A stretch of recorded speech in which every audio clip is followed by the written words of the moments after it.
नमस्कार, बीपीएससी शिक्षक भर्ती श्रृंखला में आप लोगों का स्वागत है।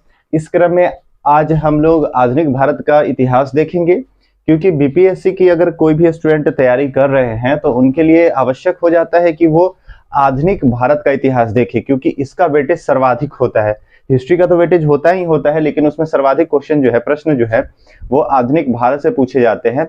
इस वजह से हम क्या करेंगे कि फटाफट आधुनिक भारत का जो सेक्शन है उसको कंप्लीट करेंगे। 8 से 10 वीडियो में आप लोगों का क्लास कंप्लीट करवा दिया जाएगा। जैसा आप लोगों का रिव्यू होगा और जैसा आप लोगों का फीडबैक होगा उसी के अकॉर्डिंग क्लास का लेंथ बढ़ाया जाएगा, नहीं तो शॉर्ट ही क्वेश्चन आप लोगों को कराया जाएगा। देखिए, तो हम लोग चलते हैं पहले क्वेश्चन की तरफ। तो लाल किले में मुगल अस्तित्व किसके पतन के साथ समाप्त हो गया? ठीक है। तो यहाँ ये बहुत इंपॉर्टेंट क्वेश्चन है। यहाँ पे लिखा हुआ है लाल किले में मुगल अस्तित्व किसके पतन के साथ समाप्त हो गया। तो यहाँ पे दो फैक्ट्स आप लोग को याद रखना है। एक है शाह आलम वाला, है ना, और दूसरा है बहादुर शाह जफर वाला। तो यहाँ पे अगर लाल किले में पूछा जा रहा है तो हम लोग याद रखेंगे बहादुर शाह जफर वाला। कौन सा याद रखेंगे? बहादुर शाह जफर। हम लोग जानते हैं ना, बहादुर शाह जफर जो था वो 1857 की क्रांति में दिल्ली का क्या बना? सम्राट बना। और उसके बाद इसको यहाँ से क्या कर दिया गया? रंगून भेज दिया गया, हस्तांतरित कर दिया गया, ट्रांसफर कर दिया गया। तो 1857 में की क्रांति में जब मेरठ के जो सेना सब होते हैं, है ना, कदम सिंह के नेतृत्व में वो पहुंच जाते हैं कहाँ? 12 मई 1857 को कहाँ पहुंच जाते हैं? दिल्ली पहुंच जाते हैं और बहादुर शाह जफर को भारत का सम्राट घोषित कर देते हैं। जबकि इसके अलावा एक और फैक्ट है, अगर वहां पे बात किया जाए तो वास्तविक शासन आपसे पूछे कि समाप्त हो गया, मुगल का जो है वास्तविक शासन जो समाप्त हो गया, तो उसका सही आंसर होगा शाह आलम द्वितीय। क्या होगा? शाह आलम द्वितीय। वो कैसे होगा? तो हम लोग जानते हैं कि बक्सर की युद्ध, है ना, बक्सर का युद्ध जो है वो हुआ था 1764 में, 1764 में 22 अक्टूबर को ये युद्ध लड़ा गया था। जिसमें क्या हुआ कि बक्सर के युद्ध में जो दिल्ली की सेना थी, यानी मुगल की जो सेना थी, वो परास्त हो गई थी हेक्टर मुनरो के द्वारा। यानी हेक्टर मुनरो जो था वो अंग्रेज की सेना का नेतृत्व कर रहा था, जिसमें शाह आलम की सेना क्या होती है? हार जाती है। उसके बाद 12 अगस्त 1764 को किस चीज 1765 को किस चीज का एक संधि होता है जिसका नाम है इलाहाबाद की संधि। इलाहाबाद की संधि। और इस संधि के द्वारा 26 लाख रुपए में, कितने रुपए में? 26 लाख रुपए में बिहार, बंगाल और उड़ीसा या अवध का बात करें, बिहार, बंगाल और अवध का जो है वो दीवानी किसको दे दिया जाता है? अंग्रेज को दे दिया जाता है। और तभी से माना जाता है कि मुगल जो है वो समाप्त हो गया। या वहां पर लेकिन है वास्तविक शासन, और यहाँ लिखा हुआ है लाल किले में मुगल अस्तित्व किसके पतन के साथ समाप्त हो गया। यानी कि लाल किला में अब मुगल नहीं दिख रहा था। वो हुआ था 1857 की क्रांति के समय में, जब बहादुर शाह जफर को क्या किया गया था? बंधक बना के रंगून भेज दिया गया था। ओके, तो ये बात भी आप लोग याद रखेंगे। तो इसका सही आंसर क्या हो जाएगा? बहादुर शाह जफर। ओके, चलिए, इसमें तो कोई डाउट नहीं है। नेक्स्ट क्वेश्चन की तरफ हम लोग चलते हैं। बहुत इंपॉर्टेंट क्वेश्चन है। लिखा हुआ है निम्नलिखित में से कौन सी संधि ने पेशवा बाजीराव द्वितीय, है ना, पेशवा बाजीराव द्वितीय, ये याद रखिएगा, बाजीराव द्वितीय का बात किया जा रहा है। बाजीराव द्वितीय के स्वतंत्र अस्तित्व को समाप्त कर दिया गया। बहुत इंपॉर्टेंट है, ये बात आप लोग याद रखिएगा। तो चलिए इसके बारे में थोड़ा हम लोग बात कर लेते हैं। तो द्वितीय आंग्ल मराठा युद्ध, है ना, यानी कि सेकेंड आंग्ल मराठा युद्ध, है ना, ये जब युद्ध हुआ था तो इसमें क्या हुई कि मराठा की जो सेना है वो परास्त हो गई थी। हालांकि ये युद्ध बिना निष्कर्ष का रहा था, लेकिन यहाँ पे क्या हुआ था? आंग्ल मराठा युद्ध में बेसिन की संधि की गई थी। और ये युद्ध कब तक चला था? तो 1803 से लगा करके 1805 तक चला था, है ना, ये याद रखेंगे, 1803 से 1805 तक। और यहाँ पे एक संधि हुई थी 1805 में। कब हुआ था? 1805 में। जिस संधि को हम लोग कहते हैं बेसिन की संधि। क्या कहते हैं? बेसिन की संधि, या कहीं कहीं पे आपको बशीन की संधि मिलेगी। ये हुआ था सेकेंड आंग्ल मराठा युद्ध के बाद, जो हुआ था कब? 1803 से 1805 में, बाजीराव द्वितीय के समय में। कभी कभी क्वेश्चन पूछ लेता है कि जब द्वितीय आंग्ल मराठा युद्ध हुआ था उस समय अंग्रेज के गवर्नर जनरल कौन थे? तो ये नाम भी याद रखेंगे, बहुत इंपॉर्टेंट है। लॉर्ड वेलेंजली। कौन? उनका नाम क्या है? लॉर्ड वेलेंजली। यानी कि बाजीराव वर्सेज लॉर्ड वेलेंजली। है ना, ये भी आप लोग याद रखेंगे। और ये सीधा सीधा क्वेश्चन पूछता है कि वर्षिन की संधि किसके समय में हुआ, तो लॉर्ड वेलेजली के समय में हुआ था। और वेलेजली के समय में किससे हुआ था, तो बाजीराव द्वितीय से हुआ था। बहुत इंपॉर्टेंट क्वेश्चन है, ये सब क्वेश्चन आप लोग याद रखेंगे क्योंकि क्वेश्चन यहीं से बनेगा, इससे ज्यादा कुछ आने जाने को है नहीं। ओके, नेक्स्ट क्वेश्चन की तरफ हम लोग चलते हैं।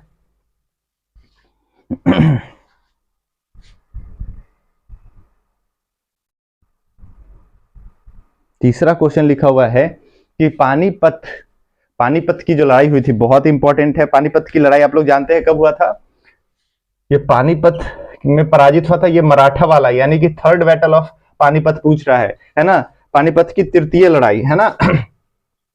ये जो तृतीय युद्ध हुआ था पानीपत का, वो कब हुआ था, तो याद रखेंगे 1761 में हुआ था। कब हुआ था, 1761 में। कभी कभी तारीख के साथ आ जाता है, तो 14 जनवरी को हुआ था, 14 जनवरी 1771 में। कब हुआ था, 14 जनवरी 1771 में। और इसमें क्या हुआ था, जो सेना की जो संख्या थी उसमें काफी बड़ा अंतर था, 1 लाख के बनिस्पत 5 लाख की सेना लड़ रही थी, है ना। जो मराठा जो सेना था, ये मराठे शक्ति अफगान के बराबर नहीं थे। इसका सही आंसर क्या हो जाएगा, मराठी शक्ति जो थी अफगान के बराबर नहीं थी, यानी कि मराठा के पास अगर 1 लाख आर्मी था, है ना, तो अफगान के पास 5 लाख आर्मी था। कहने का मतलब है 1:5 का रेशियो था। इस वजह से क्या हुई, मराठा शक्ति जो है इसमें पराजित हो गई। और पानीपत का जो तृतीय लड़ाई हुआ था वो कब हुआ था, 1761 में हुआ था। ये बात आप लोग याद रखेंगे, यहाँ से क्वेश्चन पूछ लेता है, बहुत इंपॉर्टेंट क्वेश्चन है। 14 जनवरी ये भी बात आप लोग, हालांकि पूछेगा तो नहीं, 14 जनवरी 1761 में। ओके, चलिए नेक्स्ट क्वेश्चन की तरफ हम लोग चलते हैं। अगर इसमें कभी कभी क्वेश्चन पूछ लेता है जो इसमें सेना का जो क्षति हुआ था उसका क्या रेशियो है ना, तो वो रेशियो है 2:3 का। यानी कि इसमें 20,000 जो सेना था वो मरा था किसका, मराठा अफगान का, और मराठा का जो सेना था वो 30,000 मरा था। ये बात आप लोग याद रखेंगे, 2:3 का रेशियो का है। जैसे पूछेगा रेशियो मराठा वर्सेज अफगान पूछेगा तो 3:2 हो जाएगा, यानी कि मराठा का सेना जो है वो ज्यादा यहाँ पे मरा था। ओके, नेक्स्ट क्वेश्चन की तरफ हम लोग चलते हैं।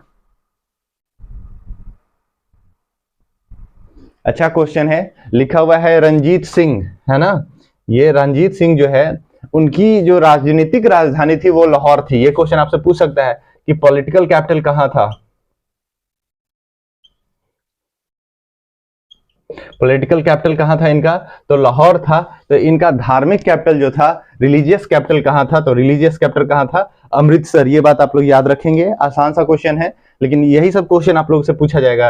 रंजीत सिंह की राजनीतिक राजधानी जो थी वो लाहौर थी, तो उनकी धार्मिक राजधानी कहाँ है, तो अमृतसर। कोई दिक्कत तो नहीं हो रहा है इस समय। लिखा हुआ है नाना साहब के नाम से कौन जाने जाते थे, बहुत इंपॉर्टेंट क्वेश्चन है। नाना साहब के नाम से जो जाने जाते थे वो बालाजी बाजीराव जाने जाते थे। कौन जाने जाते थे, बालाजी बाजीराव जाने जाते थे। ठीक है, नेक्स्ट क्वेश्चन की तरफ हम लोग चलते हैं। इसमें डिस्क्राइब करने जैसा कुछ भी नहीं है।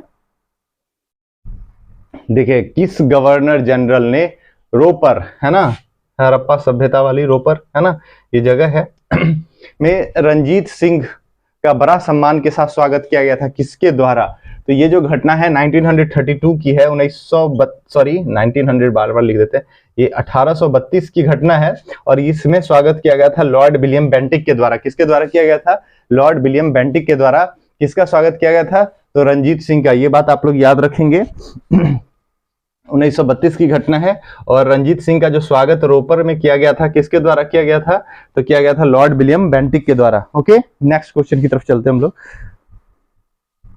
ये भी आसान सा क्वेश्चन है, बड़ा इमामबाड़ा कहाँ स्थित है, तो बड़ा इमामबाड़ा कहाँ है, लखनऊ में है। कहाँ है, लखनऊ में। ओके, नेक्स्ट क्वेश्चन की तरफ चलते हैं हम लोग। लिखा हुआ है मराठा साम्राज्य का दूसरा प्रवर्तक किसे कहा जाता है। देखिए, पहला तो है शिवाजी के बारे में, है ना, पहला शिवाजी है। दूसरा कौन है, तो बालाजी विश्वनाथ। कौन है, बालाजी विश्वनाथ। ये बात आप लोग याद रखेंगे कि सेकंड राइज अप जो हुआ था वो मराठा साम्राज्य का, है ना, या पेशवा साम्राज्य का बात किया जाए तो वो किसके समय में हुआ था, बालाजी विश्वनाथ के समय में हुआ था। ओके, ये बात भी आप लोग याद रखेंगे, बहुत इंपॉर्टेंट क्वेश्चन है। इसी तरह का छोटा छोटा फैक्ट है, वही उसी से रिलेटेड क्वेश्चन पूछा जाएगा। आप लोग घबराए नहीं, फटाफट आप लोग का सारा सिलेबस कंप्लीट करवा दिया जाएगा। सिख सेना क्या कहलाती थी? तो सिख सेना खालसा कहलाती थी। क्या कहलाती थी? खालसा। और खालसा पंथ की स्थापना किसके द्वारा किया गया था? गुरु गोविंद सिंह के द्वारा। ओके, नेक्स्ट क्वेश्चन की तरफ चलते हैं। लिखा हुआ है बहादुर शाह था। बहादुर शाह जफर के बारे में बात किया जा रहा है ना। बहादुर शाह जफर क्या था? हम लोग जानते हैं कि 1857 की क्रांति में ये दिल्ली का क्या था? सम्राट घोषित किया गया था। तो ये क्या था? अंतिम मुगल शासक था। क्या था?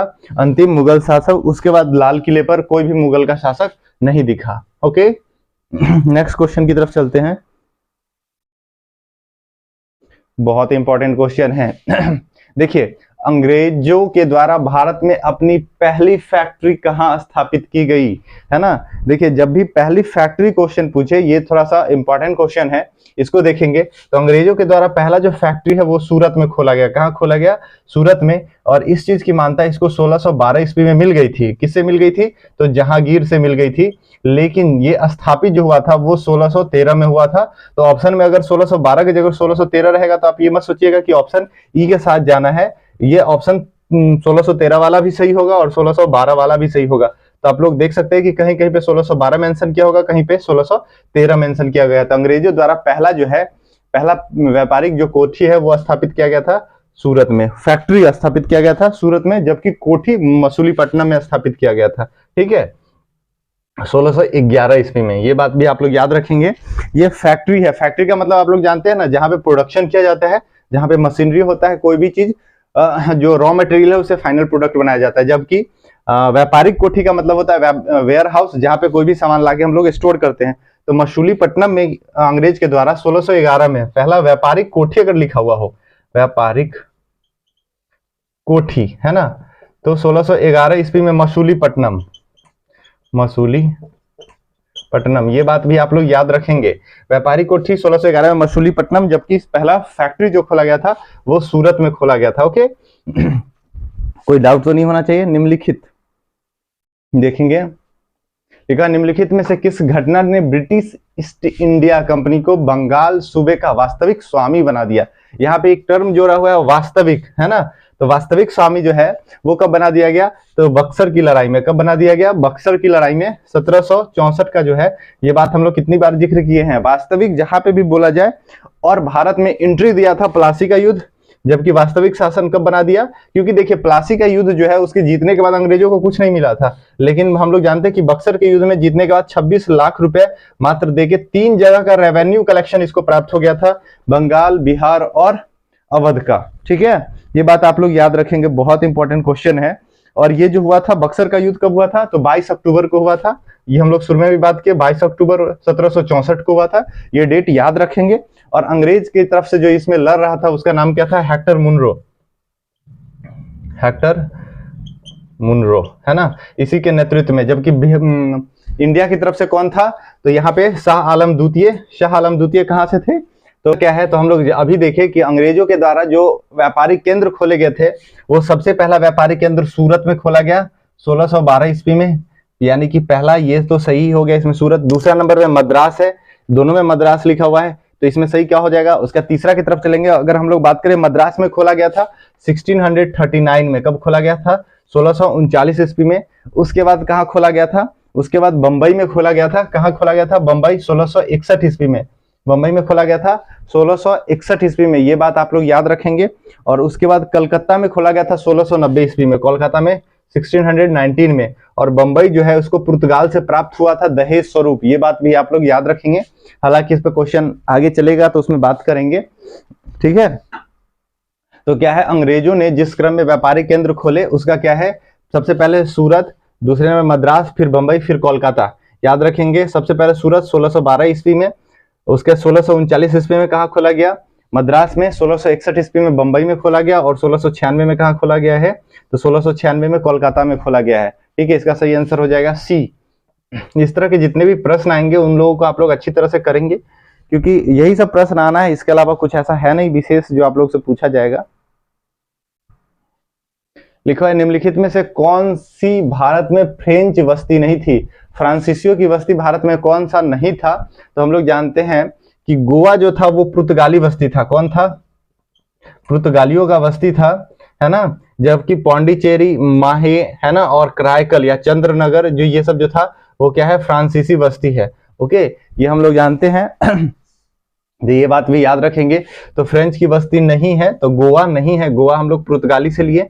और जानते हैं कि भारत में सबसे पहले आने वाला विदेशी था पुर्तगाली, और सबसे लास्ट में भी जाने वाला था पुर्तगाली। पुर्तगालियों का पहला वायसराय कौन था? बहुत इंपॉर्टेंट है। पुर्तगालियों का जो पहला वायसराय था उसका नाम क्या है? अल्मेडा, फ्रांसिस्को दी अल्मेडा, है ना, फ्रांसिस्को दी अल्मेडा, जो क्या होता है, पुर्तगालियों का पहला गवर्नर जनरल बनता है। और ये कब बनता है? 1505 ईस्वी में बनता है, 3 वर्ष तक, 1508 तक रहता है ये, है ना। और उसके बाद कौन सा आ जाता है? 1508 में ही आ जाता है कौन? अल्बुकर्क आ जाता है। और फ्रांसिस दी अल्मेडा के द्वारा सबसे इंपॉर्टेंट पॉलिसी है, उसका नाम है ब्लू वाटर पॉलिसी। क्या है? ब्लू वाटर पॉलिसी, आप लोग याद रखेंगे, है ना, यानी कि नीले पानी की नीति। नीले पानी की नीति किसके द्वारा अपनाया गया था? तो पुर्तगाली के पहले वायसराय अल्मेडा के द्वारा अपनाया गया था, है ना, अल्मीडिया लिखा हुआ है, अल्मेडा है इसका नाम, फ्रांसिस दी अल्मेडा के द्वारा अपनाया गया था। और ये ब्लू वाटर पॉलिसी क्या था कि देखिए, अगर वर्ल्ड मैप आप लोग देखेंगे तो वहां पे straight of Malacca, straight of Hormuz और अदन की खाड़ी, ये काफी इंपॉर्टेंट आ जाता है। हिंद महासागर अगर इंडिया देखेंगे, और इधर अगर आप लोग देखेंगे अफ्रीका कॉन्टिनेंट, है ना, अफ्रीका कॉन्टिनेंट, ये अफ्रीका कॉन्टिनेंट हो गया। तो यहाँ पे आप लोग देखेंगे ये हो गया अरब सागर, ये हो गया बंगाल की खाड़ी, और ये पूरा अगर हम लोग देख ले तो हिंद महासागर। तो इसमें हरमुज स्ट्रेट, है ना, यहाँ पे हरमुज स्ट्रेट हो गया, स्ट्रेट ऑफ मलक्का का बात कर ले, और अदन की खाड़ी की बात कर ले, तो ये सब जो है वो काफी इंपॉर्टेंट हो जाता है। तो इस पूरे एरिया में क्या किया गया था अंग्रेज के द्वारा? ये इंडिया है ना, और ये अफ्रीका कॉन्टिनेंट है। तो इसमें पूरा में क्या किया गया था?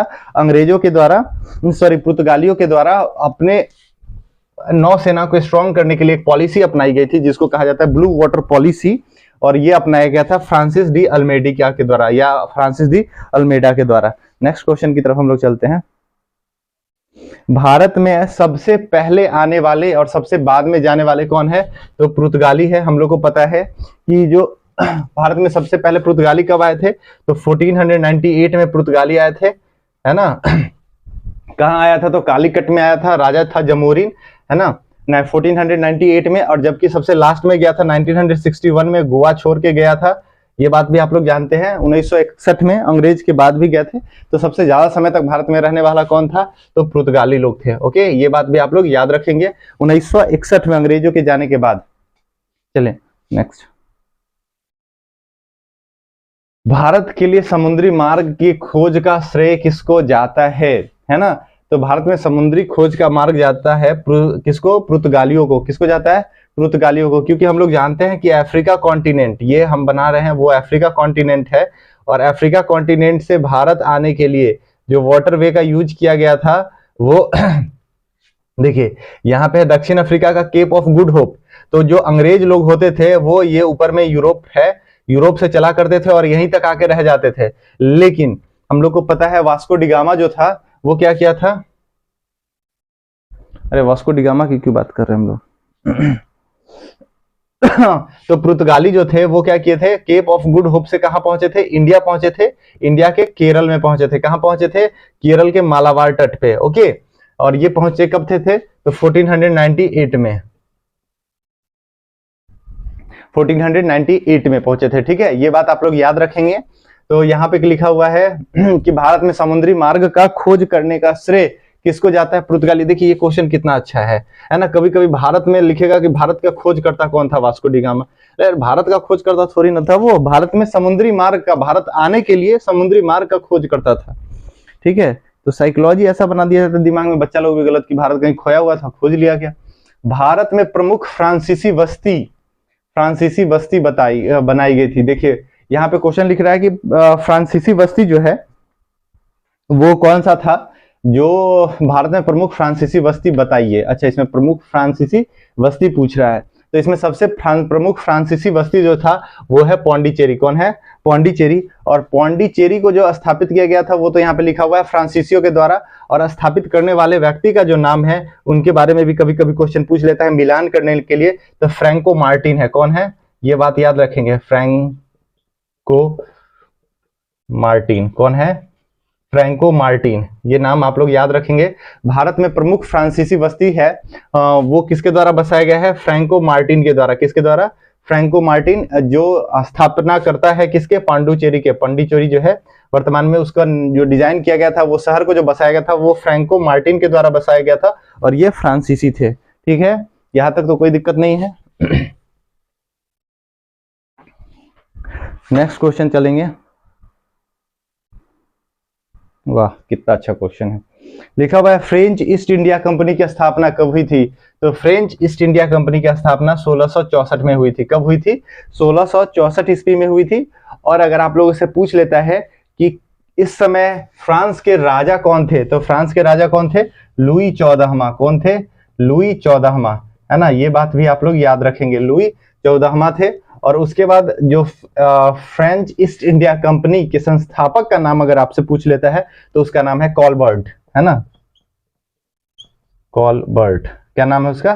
कॉलबर्ट। ये बात भी आप लोग याद रखेंगे, कैप्टन कॉलबर्ट के द्वारा फ्रेंच ईस्ट इंडिया कंपनी की स्थापना 1664 में किया गया था। और इस समय जो फ्रांस का राजा यानी फ्रेंच के राजा थे उनका नाम था लुई 14वां। ठीक है, बहुत इंपॉर्टेंट क्वेश्चन है। इसी तरह के प्रश्न आप लोग से पूछेंगे। आप लोग क्लास को देखते रहे, पूरा वीडियो को देखें। आप लोग बहुत छोटा सा वीडियो देखते हैं, 2 से 4 मिनट, ये बहुत बेकार है। आप लोग कंप्लीट वीडियो देखें और उसके बाद लाइक शेयर सब्सक्राइब करें।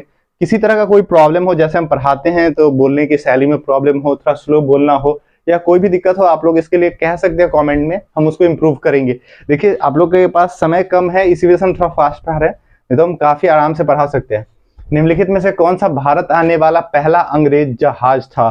तो अंग्रेजी जहाज जो है जो भारत आया था उसका नाम है रेड ड्रैगन। क्या नाम है? Red dragon. याद रखेंगे, ये सब क्वेश्चन स्टैटिक क्वेश्चन है और सीधा पूछ लेता है तो इस पे आप लोग ध्यान देंगे।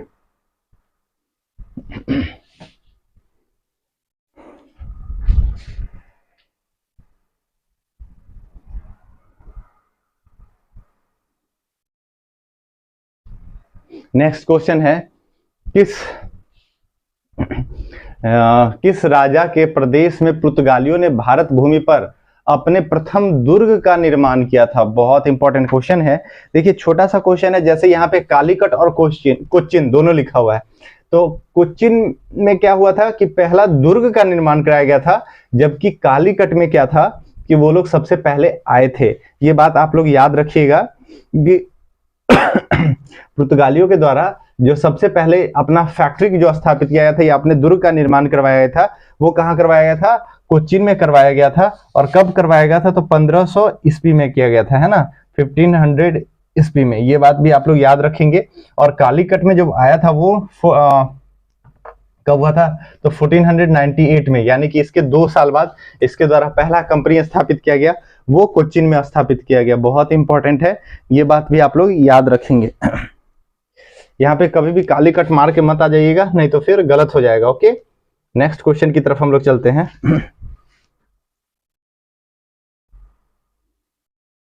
लिखा हुआ है अंग्रेजों द्वारा स्थापित प्रथम व्यापारिक केंद्र कौन सा था? अभी हम लोग बात किए ना, अंग्रेजों द्वारा पहला स्थापित केंद्र कौन था? सूरत, 1612 ईस्वी। ये तो आप लोग रट ही ले, ये सब क्वेश्चन बीपीएससी बार बार पूछता है। नेक्स्ट क्वेश्चन की तरफ आप लोग चलेंगे। वाह, बहुत अच्छा है। निम्नलिखित में कौन सा स्थान भारत में पुर्तगालियों का मुख्यालय बना? तो भारत में जो पुर्तगालियों का जो मुख्यालय बना वो कौन सा बना? गोवा बना। कौन बना? गोवा। और ये जो गोवा है वो कब बना था?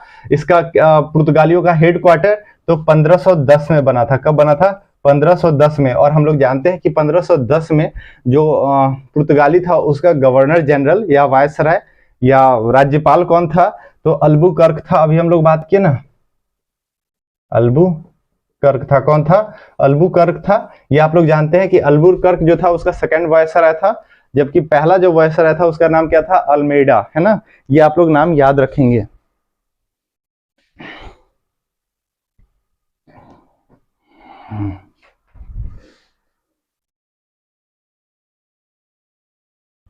आ गया वही क्वेश्चन। निम्नलिखित में वह पुर्तगाली कौन था जिसने गोवा पर अधिकार कर लिया था? तो कौन गोवा पे अधिकार किया था? अभी हम लोग बात की, कौन किया था आप लोग बताएंगे? तो अल्बुकर्क के द्वारा किया गया था। कब किया गया था? 1510 ईस्वी में किया गया था। ओके, और इसी समय ये हेडक्वार्टर बनाता है गोवा को। नेक्स्ट क्वेश्चन की तरफ हम लोग चलते हैं। लिखा हुआ है केप ऑफ गुड होप के रास्ते भारत तक समुद्री रास्ते की खोज किसने की थी? तो किसके द्वारा किया गया था? वास्को डिगामा के द्वारा किया गया था। किसके द्वारा किया गया था? Vasco da Gama. और केप ऑफ गुड होप यानी कि आशा की अंतिम किरण, या लिखते हैं ना आशा की अंतरिप, है ना, यानी कि वह छोर जहां पे आशा हम लोग का समाप्त हो जा रहा था, ये है अफ्रीका। कौन सा है? अफ्रीका कॉन्टिनेंट है, उसका सबसे लास्ट छोर देख लिया जाए, वहां पे ये है अफ्रीका कॉन्टिनेंट, यहीं पे है केप ऑफ गुड होप। यहीं पे अंग्रेज लोग आया करते थे और लास्ट इससे आगे नहीं जाते थे क्योंकि इधर पोलर रीजन पड़ जाता है। तो लेकिन वास्को डिगामा है वो यहाँ से आगे जाता है और उसको क्या मिल जाता है? इंडिया मिल जाता है। ये बात आप लोग याद रखेंगे, ठीक है। तो वास्को डिगामा के द्वारा भारत का खोज किया गया था समुद्री रास्ता का। लिखा है अंग्रेजों द्वारा कलकत्ता में निर्मित दुर्ग का नाम क्या है? बहुत इंपॉर्टेंट क्वेश्चन है। अंग्रेजों द्वारा कलकत्ता में जो दुर्ग का निर्माण किया गया था उसका नाम क्या है? Fort William. क्या नाम है? Fort William. और आपसे ये भी क्वेश्चन पूछ लेता है कि फोर्ट विलियम का निर्माण कौन करवाया था? तो चार्ल्स आयर के द्वारा करवाया गया था। चार्ल्स आयर किसके द्वारा करवाया गया था? चार्ल्स आयर के द्वारा। कब किया करवाया गया था? ये क्वेश्चन तो पूछता नहीं है, वैसे आप लोग इसको देख सकते हैं। तो 1696 से शुरू हुआ था और 1702 तक ये निर्माण कार्य पूरा कर लिया गया था। बस आपको याद रखना है कि फोर्ट विलियम का निर्माण कौन करवाया था? तो चार्ल्स आयर करवाया था, है ना। और फ्रांसिस मार्टिन किसका करवाया था? तो पौंडीचेरी का करवाया था। ये सब कुछ नाम है वो याद रखेंगे, है ना, कि ये क्वेश्चन सब पूछ लेता है।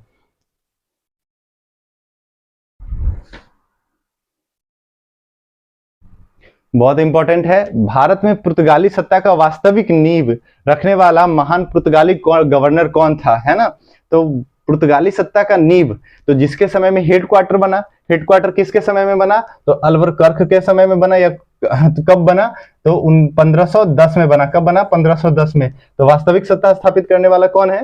तो वास्तविक सत्ता स्थापित करने वाला पुर्तगाल का गवर्नर जनरल का नाम क्या है? अल्बुकर्क। ठीक है, ये बात आप लोग याद रखेंगे। नेक्स्ट क्वेश्चन की तरफ चलते हैं। लिखा हुआ है इसके साथ भारत में ब्रिटिश को फ्रांसीसी चुनौती का अंत हो गया, है ना। बहुत इंपॉर्टेंट क्वेश्चन है। किसके साथ? जो फ्रांसीसी का जो राइवलरी था अंग्रेज के साथ वो समाप्त हो गया। तो वो वांडीवास के युद्ध के साथ हो गया, है ना। किसके साथ हो गया? वांडीवास के युद्ध। और वांडीवास के युद्ध के हम लोग तृतीय कर्नाटक युद्ध के रूप में भी जानते हैं। तृतीय कर्नाटक युद्ध। और तृतीय कर्नाटक युद्ध जो है वो किस संधि के साथ समाप्त हुआ था? तो ये पेरिस की संधि के साथ समाप्त हुआ था। किसके संधि के साथ? पेरिस की संधि के साथ समाप्त हुआ था। कब समाप्त हुआ था ये भी क्वेश्चन पूछ लेता है। तो ये समाप्त हुआ था 1762 में जी, 1763 में। कब हुआ था? 1763 में। तृतीय कर्नाटक युद्ध जो है उसी को हम लोग वांडीवास का युद्ध कहते हैं। और इसमें ये जो हुआ था वो पेरिस के संधि के साथ समाप्त हुआ था। उसके बाद फ्रांसीसी का भारत से पत्ता समाप्त हो गया और ये पेरिस की संधि 1763 ईस्वी में हुआ था। ये बात आप लोग याद रखेंगे। कभी कभी क्वेश्चन पूछ लेता है कि कर्नाटक युद्ध, तृतीय कर्नाटक युद्ध में जो जो सेना नायक थे उनका नाम क्वेश्चन पूछ लेता है। तो अंग्रेज की तरफ से दो व्यक्ति थे, रॉबर्ट क्लाइव और कैप्टन कुक, है ना। क्लाइव और कुक का नाम याद रखेंगे, बहुत इंपॉर्टेंट है। क्लाइव और कुक ये किसके तरफ से थे? और फ्रांस की तरफ से अगर आपसे नाम पूछ दिया जाए तो काउंट डी लाली, काउंट डी लाली, है ना, डी लिखता है ये लोग, डी लाली। और कौन था दूसरा नाम? क्या नाम था उसका? बस्सी। यस, हाँ, बस्सी। कौन था? बस्सी। काउंट डी लाली और बस्सी। और अंग्रेज की तरफ से कौन था? इंग्लैंड की तरफ से अगर बात कर लिया जाए ये, और फ्रांस की तरफ से बात कर लिया जाए, फ्रेंच की तरफ से, तो कौन था? काउंट डी लाली और बस्सी। जबकि इंग्लैंड की तरफ से था रॉबर्ट क्लाइव और कैप्टन कुक। ओके, इनके द्वारा जो लड़ा गया था वो था तृतीय कर्नाटक युद्ध, जिसको वांडीवास का युद्ध क्या कहा जाता है। और ये समाप्त हुआ था पेरिस की संधि के साथ। और पेरिस की संधि जो हुआ था वो 1763 में हुआ था। ये 5 साल तक युद्ध चला था, यानी कि ये 1758 में शुरू हुआ था। 1758 से लगा करके 1763 तक ये वॉर चला था। ठीक है, ये बात आप लोग याद रखेंगे। बहुत इंपॉर्टेंट हो जाता है, यहाँ से कुछ क्वेश्चन बन जाते हैं। नेक्स्ट क्वेश्चन की तरफ हम लोग चलते हैं। देखिए वीडियो को बहुत ज्यादा लंबा करेंगे नहीं क्योंकि आप लोग देखते हैं नहीं, ठीक है। तो 30 क्वेश्चन करने के बाद वीडियो को स्टॉप कर देंगे हम। निम्नलिखित में से कौन से शहरों तथा उनके साथ प्रतिष्ठानों से संबंधित व्यक्तियों का गलत जोड़े बनाए गए हैं। देखिए लिखा हुआ है पौंडीचेरी, हम लोग फ्रांसिस मार्टिन का नाम जाने, बिल्कुल ये एकदम सही है। अहमदाबाद अहमद शाह, ये भी बहुत सही है। मद्रास है फ्रांसिस डे, ये भी सही है, फ्रांसिस डे के द्वारा मद्रास की स्थापना की गई था। कलकत्ता का यहाँ पर स्थापना लिखा हुआ है रॉबर्ट क्लाइव, है ना, ये गलत हो गया ना। हम लोग जानते हैं कोलकाता का स्थापना किसके द्वारा किया गया था, तो किसके द्वारा किया गया था, चार्ल्स आयर के द्वारा किया गया था, चार्ल्स आयर के द्वारा, ये बात आप लोग याद रखेंगे, चार्ल्स आयर। ओके, तो इसका गलत आंसर क्या हो जाएगा, कलकत्ता। ठीक है, नेक्स्ट क्वेश्चन की तरफ हम लोग चलते हैं। लिखा हुआ है अंग्रेज शासक चार्ल्स द्वितीय को किसकी राजकुमारी से विवाह करने के लिए बंबई दहेज में दिए गए थे। बहुत इंपॉर्टेंट है ना। तो याद रखेंगे कि जो 1661 ईस्वी में 1661 में जो पुर्तगाली है, पुर्तगाल है ना, ये पुर्तगाल से क्या किया जाता है, पुर्तगाल की राजकुमारी रहती है और राजकुमारी का नाम है कैथरीन ब्रेगाजा, कैथरीन ब्रेगाजा, है ना। कैथरीन ब्रेगाजा से शादी किसकी हो जाती है, तो चार्ल्स द्वितीय की। किसकी शादी होती है, चार्ल्स द्वितीय की। और उनके द्वारा कैथरीन को पुर्तगाल के द्वारा क्या दिया जाता है, तो बंबई गिफ्ट कर दिया जाता है। कब किया जाता है, 1661 में। ये बात भी आप लोग याद रखेंगे, बहुत इंपॉर्टेंट क्वेश्चन है। नेक्स्ट क्वेश्चन की तरफ हम लोग चलते हैं।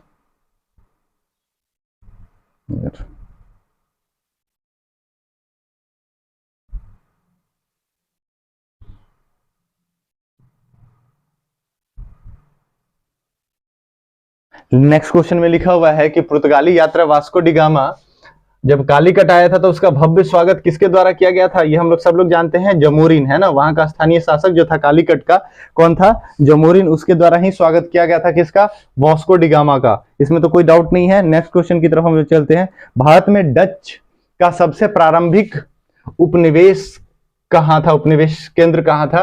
तो डच के द्वारा सबसे पहले जो कोठी खोला गया था, व्यापारिक कोठी, डच भारत में कब आए थे, तो 1602 ईस्वी में आए थे। याद रखेंगे, डच कब आए थे, 1602 ईस्वी में आया था। डच वर्तमान में डेनमार्क, है ना, डेनमार्क जो है उसी का नाम डच है पूर्व में। और डच जब भारत में कब आए थे, 1602 ईस्वी में आया था। पहला जो कोठी खोला था 1605 ईस्वी में, 1605 ईस्वी में मसूलीपट्टनम में खोला था। दूसरा खोला था पुलिकट में, 1610 ईस्वी में खोला गया था। फिर उसके बाद नेक्स्ट जो उसका खोला गया था पुलिकट के बाद सूरत में खोला गया था 1616 में, ठीक है। उसके बाद उसका पटना में खोला गया था, ये बात भी आप लोग याद रखेंगे। 1658 में, 1650 में पटना में उसका केंद्र खोला गया था।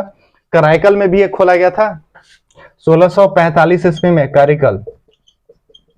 करिकल में खोला गया था। ये सब आप लोग याद रखेंगे, इससे ज्यादा आप लोगों से क्वेश्चन नहीं पूछा जाएगा। ओके, नेक्स्ट क्वेश्चन की तरफ हम लोग चलते हैं। देखिए, तो डच जो भारत में कब आया था, 1602 ईस्वी में आया था। और अंग्रेज के जस्ट बाद अंग्रेज कब आए थे, 1600 में। और उसके बाद हम लोग बात करें तो इनके द्वारा पहला व्यापारिक कोठी मसूलीपट्टनम 1605 ईस्वी में, दूसरा पुलिकट 1610 में, है ना, सूरत 1616 में। ये बात आप लोग याद रखेंगे। पटना में 1658 ईस्वी में। नेक्स्ट क्वेश्चन की तरफ हम लोग चलते हैं।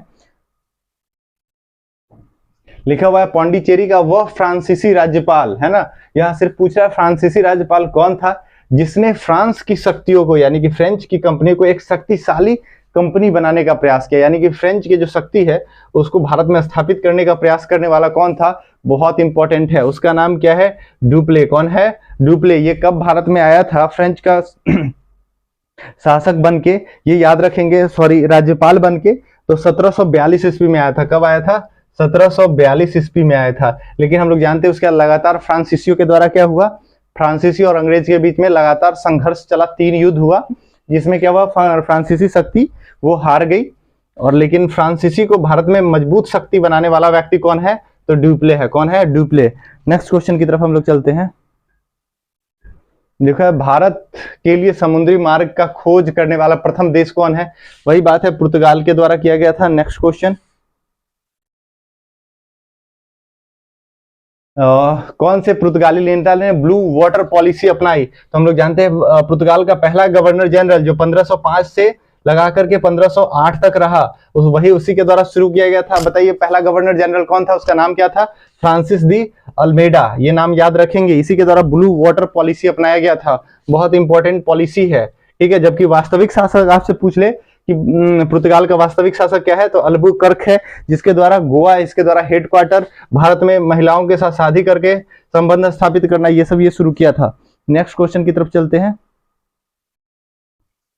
लिखा हुआ है जिस समय 1771 में पानीपत की तीसरी लड़ाई 1761 में जब अहमद शाह अब्दाली ने मराठा को हराया, उस समय दिल्ली का शासक कौन था?